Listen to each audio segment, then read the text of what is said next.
बिस्मिल्लाहिर्रहमानिर्रहीम। अस्सलाम वालेकुम। Welcome to my channel. उम्मीद है सब दोस्त ठीक होंगे। दोस्तों, आज मौसमी खांसी ज़ुकाम नज़ले के लिए एक बहुत ही ज़बरदस्त घरेलू नुस्खा तैयार करने जा रहे हैं। चूँकि मौसमी ज़ुकाम, खांसी और नज़ला वगैरह सर्दियाँ शुरू होने से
जरूरी है।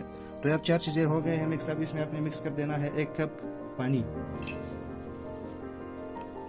आपने यहाँ डाल देना है 1 कप पानी, इसमें डाल देना है।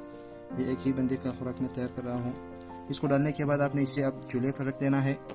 तो चूल्हे पर रख दिया है। इसको आप तकरीबन 5 से 6 मिनट तक इसको उबाल लेना है, ताकि इन सब चीज़ों का जायका पानी में अच्छी तरह से मिक्स हो जाए, निकल जाए इसका जायका। तो इसको उबालने के बाद इंशाल्लाह फिर आपकी खिदमत में हाजिर हो जाएंगे। जी भाइयों, आप देख रहे हैं कि ये बिल्कुल उबाल चुका है, ज़बरदस्त तैयार हो चुका है। अब इसको आपने चूल्हे से नीचे उतार लेना है, ठंडा होना है इसके, तकरीबन नीम गर्म ठंडा कर लेना है इसको। जी तो दोस्तों, इसका